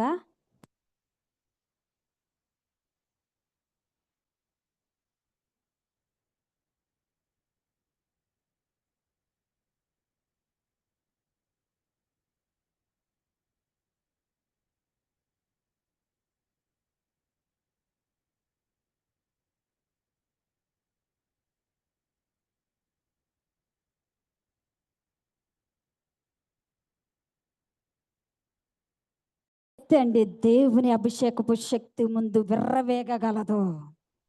ఏ శక్తి దేవుని శక్తి ముందు కుప్పగంతులు వేయగలదు. ఈరోజు మనకు అది లేకపోవడం వల్లనే ఇంకా చెప్పాల్సిన సంఘటనలు చాలా ఉన్నాయి. నన్ను ఇంకా ఇన్స్పైర్ చేసింది ఏలియా జీవితం. మహాతల్లి బయలుదేరింది, యెహోవా ప్రవక్తల సేవకులందరినీ చంపించేస్తుంది. కొంతమంది పాపం భయపడి గుహల్లోకి వెళ్ళి, వాళ్ళు ప్రవక్తలే, వాళ్ళ మీద ప్రవక్తల అభిషేకం ఉంది, వాళ్ళు ప్రవక్తల పరిచర్య చేస్తున్నవారే, భయపడిపోయి దాక్కున్నారు. పాపం ఓబద్య దేవుని యందు భయభక్తులు కలిగిన వాడు పొద్దున్న మధ్యాహ్నం సాయంత్రం క్యారేజీలు కట్టుకుని రహస్యంగా తీసుకువెళ్తే తింటున్నారు. ఇక ఎవ్వరు, చాలా మంది చచ్చిపోయారు, చాలా మంది మరుగుగా ఉన్నారు. 100 మంది ప్రవక్తలు మరుగైపోయారు. తీయద్దు. రాజుల గ్రంథం మొదటి రాజులు 17వ అధ్యాయంలో మొదటి వచనంలో మన హీరో ఎంటర్ అయ్యాడు. ఏలియా ఎంటర్ అయ్యాడు. డైరెక్ట్గా ఆహాబు అంతఃపురంలోకి వెళ్ళిపోయాడు. యెహోవా సేవకుడని చెప్తేనే చంపేస్తున్న సమయంలో ఆ రోజుల్లో నేను ఎవరిని అని ఇంట్రడ్యూస్ చేసుకున్నాడంటే, హల్లెలూయా, ఆ యెహోవా పేరు చెప్పి ఇంట్రడ్యూస్ చేసుకున్నాడు. ఏ పేరు చెప్పిన దైవజనుడు అని చెప్తే, ఏ పేరు మీద ఏ దేవుడి పేరు సేవకుడు అని చెప్తే చంపేస్తున్నారు. ధైర్యంగా అదే దేవుని పేరు చెప్పాడు. 3.5 సంవత్సరాలు వర్షం రాదు, మంచు రాదు, వర్షం రాదు, మంచు రాదు. ఈ గుహలో ఉన్న వాళ్ళకి 3 పూట్ల వెళ్తుంది. పొద్దున్న ఇడ్లీ వెళ్ళిపోతుంది, మధ్యాహ్నం బిర్యానీ వెళ్ళిపోతుంది, సాయంత్రం సాంబార్ వెళ్ళిపోతుంది. వీళ్ళు ఏమనుకుంటున్నారో తెలుసా అండి? ప్రభువా, సేవ చేయకపోయినా మా కడుపుకి ఏమీ తక్కువ చేయకుండా 3 పూట్ల పోషిస్తున్న పోషకుడా, స్తోత్రం స్తోత్రం స్తోత్రం అని దేవుడిని స్తుతిస్తున్నారు వీళ్ళు. ఎందుకంటే వీళ్ళకి ఏమి దేవుడు, వీళ్ళు పొట్టకేం తక్కువ చేయట్లా, జీవనాధారమైన దేవుడా అని గట్టిగా వాళ్ళు పాపం అలాగా దేవుడిని స్తుతించుకునే పనిలో ఉన్నారు. ఎందుకంటే మా కడుపుకి జరిగిపోతుంది చాలు, మా పోషణకి దేవుడు ఆశ్చర్యకరమైన ఫైనాన్షియల్ డోర్ ఓపెన్ చేశాడు. కానీ ఏలియా కడుపు కోసం చూసుకోలేదండి. అస్సలు వాళ్ళెవరు యెహోవా పరిచర్య చేయకుండా అడ్డగించడానికి? నాకు కావాల్సింది 3 పూట్ల భోజనం కాదు, దేవుని పరిచర్య అడ్డగించే శక్తిని ఎదుర్కోవాలి. దేవుడు మనసున్న వాళ్ళకేమో దేవుడు మాకండి అన్ని ఆశీర్వాదాలు ఇచ్చేసాడు, స్తోత్రం స్తోత్రం స్తోత్రం స్తోత్రం స్తోత్రం అనుకుంటా. కానీ దేవుని మనసు కలిగిన వాళ్ళు, నా కడుపు కాదు నాకు ముఖ్యం, నాకు ఇచ్చే ఆశీర్వాదాలు కాదు, ఇవన్నీ వాడుకునేట చేత నశించిపోతాయి. ఏంది వస్తువులు వాహనాలు ఏవైనా వాడుకునేట చేత నశించిపోతాయని వాక్యంలో ఉంది. అవన్నీ పోతాయి. అసలు కావాల్సింది ఏంటి అంటే దేవుని పరిచర్యను అడ్డగిస్తున్న శక్తిని జయించాలి, ఓడించాలి, లయం చేయాలి, కాల్ చేయాలి. హల్లెలూయా. ఒక సవాలు 3.5 సంవత్సరాలు ఆయన మనసులాగా ఏలియాని మార్చుకున్న తర్వాత అప్పుడు ఒక ఛాలెంజింగ్ మినిస్ట్రీలోకి దేవుడు ఏలియాని తీసుకుపోయాడు. సవాల్ చేయన్నాడు. సవాల్ మనందరికీ తెలిసిన విషయాలు ఇవి. 850 మంది బయలు ప్రవక్తలు, అష్టారోతి దేవత యొక్క ప్రవక్తలు, మొత్తం 850 మంది. ఈ 850 మంది మామూలు కాదు వీళ్ళు. ఇప్పుడు యొక్క విధానంలో చెప్పాలంటే వీళ్ళందరూ మాంత్రికులు. వీరందరూ ఎవరండి? చేతబడి శక్తులు కలిగిన మాంత్రికులు వీళ్ళు. దే ఆర్ మెజిషియన్స్, మాంత్రికులు వాళ్ళు. ఒకవైపు 850 మంది, ఒకవైపు ఒకడే. ఇది మామూలు యుద్ధం కాదు, వన్ సైడ్ వార్ ఇది. హల్లెలూయా.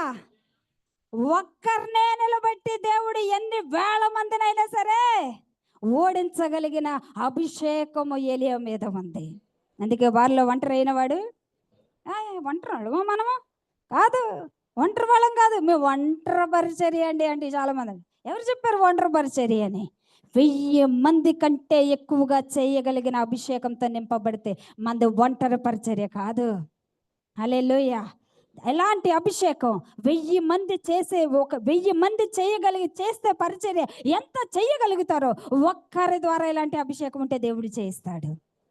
ఈ అభిషేకం దేవుడు అందరికి ఇవ్వడు. ఇది కేవలం ఆయన మనసు అంతే, ఆయన హృదయం ఉండాలి. అందుకే దేవుడి కళ్ళు చూస్తున్నాయి. ఈ అభిషేకం ఎవరి మీద కుమ్మరించాలా? ఈ అభిషేకం ఎవరి మీదకు విడుదల చేయాలా? ఈ అభిషేకంతో ఎవరిని నింపాలా అని ఈ యొక్క 25లో దేవుడు కళ్ళు చూస్తూ ఉన్నప్పుడు ఆ యొక్క విధానానికి మనం అర్హులుగా మార్చబడాలి అంటే దేవుని మనసు, దేవుని హృదయం మనకు ఉండాలి. హల్లెలూయా. అడగకపోయినా అభిషేకం మన మీద దేవుడు నింపేస్తాడు. ఇలాంటి అంత్య దినాల్లో ఎలాంటి పరిచర్య లేకుంటే మిగతా అన్నీ, నేను ఎప్పుడు చెప్తా సేవకులకి, మిగతా అన్ని గుహల్లోకి వెళ్ళిపోతాయి. అప్పుడు దేవుడు పోషిస్తాడు. దేవుడు పోషించకుండా వదలడు. నీకు 3 పూట్ల తక్కువ చేయడు. నీకు అదే కావాలి అనుకుంటే ఓకే. కానీ ఏలియాలాగా బయటకు వచ్చి దేవుని పరిచర్యను ఇవ్వడానికి ఇస్తున్న ఆ శక్తులు ఆపగలిగిన అభిషేకంతో నింపేదే ఏలియాకి దేవుడిచ్చిన అభిషేకం. అలాంటి పరిచర్య చేయాలన్నా దేవుడిస్తాడు కావాలనుకుంటే. లేదు, ఒక 3 పూటలు గడిస్తే చాలు అనుకుంటే ఆ బ్యాచ్లో ఉండిపోవచ్చు. ఏ బ్యాచ్లో, ఏ గుంపులో ఉండాలి అనేది ఎవరి చేతిలో ఉంది అంటే మన చేతిలో ఉంది. దేవుడు మనసులాగా మార్చుకుంటే ఏలియా గుంపులోకి, సమూయేలు గుంపులోకి, దావీదు గుంపులోకి వెళ్తాం. లేదు అంటే గుహలో దాక్కున్నా ఇప్పుడు అందరికీ కనబడొచ్చే పరిచర్య చేయొచ్చు. ఒక్క దినం వస్తుంది, రాబోతుంది, త్వరలోనే రాబోతుంది. గుహల్లోకి వెళ్ళేదా, ఏలియాలాగా సవాల్ చేసేదా అనేది ఆ రోజు తేలిపోద్ది అందరి విషయాల్లో. హల్లెలూయా. ఆ దినాలకు ముందే మనం ఇలాంటి ఒక అభిషేకాన్ని పొందుకుందాం. ఆ దినాలకు ముందే మనము దేవుని మనసుగా మార్చబడి ఈ అభిషేకం మన మీద కూడా దేవుడు కుమ్మరించి నింపి మళ్ళీ వాడుకునేలాగా మనం సిద్ధపడదాం. అలాంటి పరిచర్య చేద్దాం. చేస్తే ఇంత పరిచర్య చేసి నా మట్టుకు నేను అనుకుంటాను, ఇంత పరిచర్య గుహల్లోకి వెళ్ళిపోకూడదయ్యా నేను. ఇంత పరిచర్య చేసి గుహల్లో దాక్కోకూడదయ్యా నేను. ఆ రోజు కూడా నిలబడాలి ప్రభువా. కనుక దేవుని సేవకులారా, మనం దేని మీద మనసు పెడతామంటే ఆయన మనసు, ఆయన హృదయం చాలు, అన్నిటినీ జరిగిచ్చేస్తుంది. ఈ వాక్యాన్ని దేవుడు మనందరిలో 100 ఫలింపచేయునుగాక. ఆమేన్. మరొక్కసారి అవకాశం ఇచ్చినటువంటి మరి దైవజనులకై నా హృదయపూర్వకమైన వందనాలు తెలియజేస్తున్నాను. అందరు కూడా అలా కళ్ళు మూసుకున్నట్లయితే చిన్న ప్రార్థన చేసుకుందాం. ఎవరి మట్టి వాళ్ళు. ప్రభువా, మా యొక్క జీవితాల్లో రాబోతున్న రోజుల్లోనే కేవలము ఏం తిందుమా, ఏం త్రాగుదామా అనే పరిచర్యలు కాకుండా మీకోసము రోషం కలిగించగలిగిన పరిచర్య పౌలు నాయన సెలవిచ్చినట్లు ప్రభువా, నాకు కలిగిందంతా కూడా నేను వ్యర్థముగా ఎంచుకుంటున్నాను. ఆయన ప్రాణాన్ని కూడా అలాగే ప్రభువా మీకు సన్నిధిలో పెట్టి బలైపోయారు. ఆది అపోస్తలు ఎలాగైతే ప్రభా వాళ్ళ ప్రాణాలు కూడా లెక్క చేయకుండా పరిచర్య చేశారు దేవా, అలాంటి ప్రభా పరిచర్య చేయగలిగిన కృప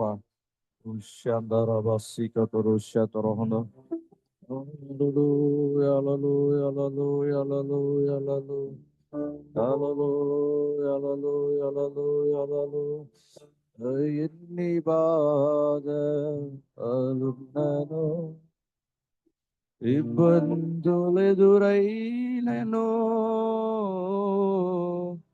ఎంత కష్టమో వచ్చినా నిష్ఠురమైనను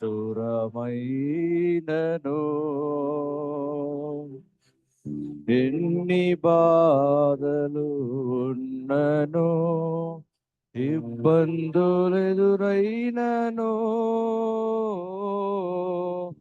ఎంత కష్టము వచ్చినా నిష్ఠురమైనను నీ మాట చాలయ్యా, నీ చూపు చాలయ్యా, నీ తోడు చాలయ్యా, నీ నీడ చాలయ్యా. కలిసి చెప్దాం. నీ మాట నీ చూపు చాలయ్యా, నీ తోడు చాలయ్యా, నీ నీడ చాలయ్యా, నీ ఉంటే నాకు చాలు యేసయ్యా, నీ వెంటే నేను ఉంటా యేసయ్యా, నీ ఉంటే నాకు చాలు యేసయ్యా. హల్లెలూయా, హల్లెలూయా. నీ వెంటే నేను ఉంటా యేసయ్యా. నీ మాట చాలయ్యా, నీ మాట చాలయ్యా, నీ చూపు చాలయ్యా, నీ తోడు చాలయ్యా, నీ నీడ ముగింపుకు మునుపు నీ మాట ఉచ్చయంబడి వెళ్దాం. ఇక్కడి నుంచి ఒక తీర్మానం మరొకసారి తీసుకుని వెళ్దాము. ఒకరొకరు పురుకొలుపుకొని వెళ్దాము.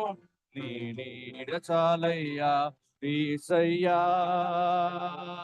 యేసయ్యా, యేసయ్యా, యేసయ్యా, యేసయ్యా,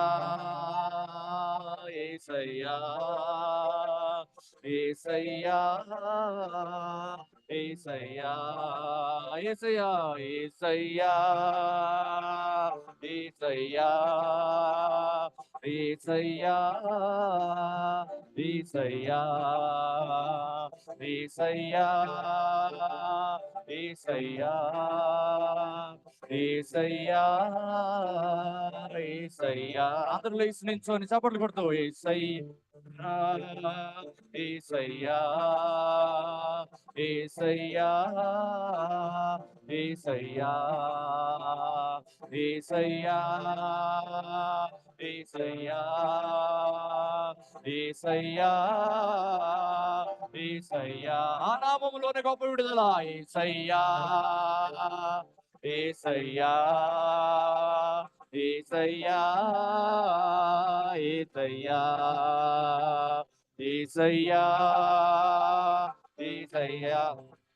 Glory bashandari handari kapu prashanda ri handari basi handara kodare sia Esaya, Esaya, Esaya, Esaya.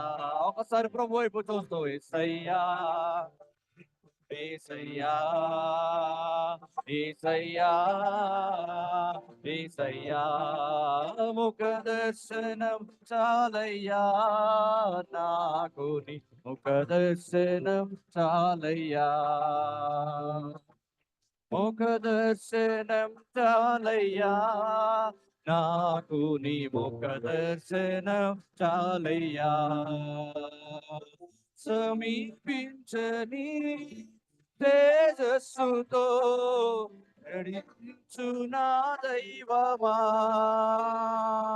సమీపించని తేజస్సుతో నివసించు నా దైవమా, నాకు నీ ముఖ దర్శనం పూరి భాషణ, నాకు నీ యేసయ్యా, యేసయ్యా, యేసయ్యా యేసయ్యా యేసయ్యా యేసయ్యా యేసయ్యా యేసయ్యా అన్నపానమును వెలసి నీతో గడుపుట పరలోకానుభవమే నాకది ఉన్నత భాగ్యమే అన్నపానమును మరచి నీతో గడుపుట పరలోకానుభవమే నాకది ఉన్నత భాగ్యమే యేసయ్యా యేసయ్యా యేసయ్యా యేసయ్యా అందరు కలిసి యేసయ్యా యేసయ్యా యేసయ్యా యేసయ్యా హృదయపూర్వకంగా చివరిసారి యేసయ్యా అబ్బా యేసయ్య శ్రేష్టమైనది ఆయనకి చెల్దాం యేసయ్య ఓ హల్లెలూయా యేసయ్యా అయ్యా మా పరిసర విధానం మార్చండి ప్రభా, మా మనస్సు విధానం మార్చండి ప్రభా, ఓ మా పరిస్థితులు మార్చండి ప్రభా. సేవకుల కింద మేము మారిపోలే, సేవకుల కింద మా మనస్సు మారిపోలే, సేవకుల కింద మా హృదయాలు మారిపోలే, సేవకుల కింద మా క్రియలు మారిపోలే. నిస్వార్థమైన